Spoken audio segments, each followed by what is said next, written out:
Perkenalkan, nama saya Ulfa Sadia. Di sini saya akan menjelaskan materi mengenai teks cerpen. Untuk pembahasannya, yang pertama ada pengertian, ada unsur-unsur, ada struktur, mungkin hanya 3 itu. Nah, untuk lebih lanjut atau lebih jelasnya, mari kita ke video selanjutnya. Cekidot.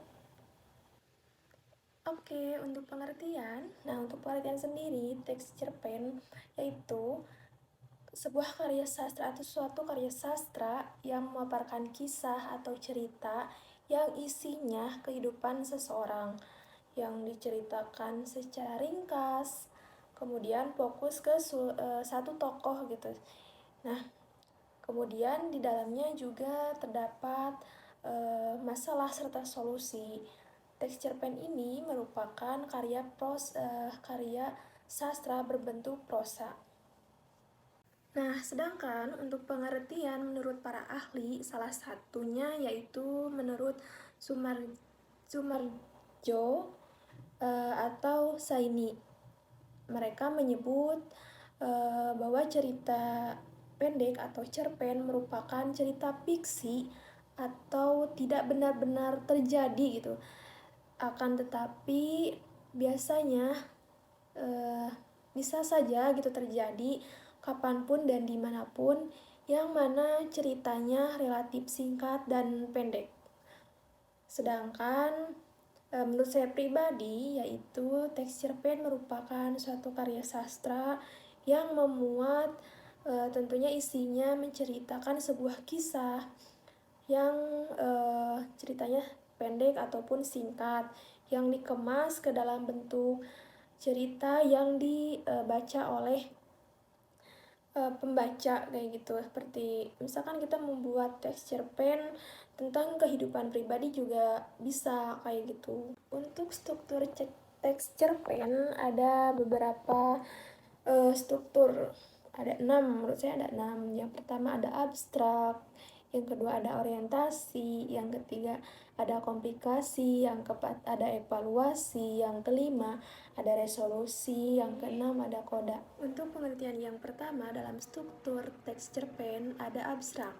Abstrak ini inti atau ringkasan dari cerita pendek yang dikembangkan menjadi sebuah rangkaian-rangkaian kejadian, atau bisa juga sebagai gambaran awal dalam cerpen. Atau setiap cerpen boleh tidak terdapat struktur abstrak.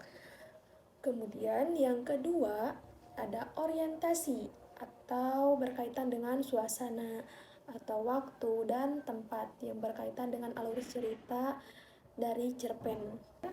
Yaitu ada komplikasi. Apa sih komplikasi? Yaitu berisi urutan peristiwa-peristiwa yang dihubungkan dengan sebab dan akibat. Kemudian yang keempat ada evaluasi. Apa sih evaluasi itu? Jadi evaluasi adalah struktur konflik yang terjadi yang mengarahkan pada klimaks serta mulai mendapatkan penyelesaian gitu dari konflik yang terjadi pada cerpen. Kemudian ada resolusi. Resolusi itu bagian ini, nah pengarang mulai memberikan solusi dari dari tokoh gitu yang dialami oleh tokoh. Kemudian ada koda. Nah, pada bagian ini terdapat pembelajaran atau nilai-nilai yang dipetik dari cerpen tersebut oleh pembaca atau disebut juga amanat. Selanjutnya ada unsur intrinsik dan unsur ekstrinsik. Nah, unsur intrinsik ada 7. Yang pertama ada tema, ada tokoh dan penokohan. Yang ketiga ada alur, yang keempat ada setting atau latar, yang kelima ada sudut pandang, yang keenam ada gaya bahasa, dan ketujuh ada amanat. Sedangkan unsur ekstrinsik ada 3. Yang pertama ada latar belakang masyarakat, yang kedua ada latar belakang penulis, yang kedua ada latar belakang penulis, yang ketiga ada nilai yang terkandung di dalam cerpen. Nah, nilai ini ada 4. Yang pertama ada nilai agama, sosial, moral, dan budaya. Mungkin seperti itu materi yang dapat saya sampaikan. Mohon maaf apabila terdapat kesalahan. Wabillahi taufiq wal hidayah. Wassalamualaikum warahmatullahi wabarakatuh. Sampai jumpa.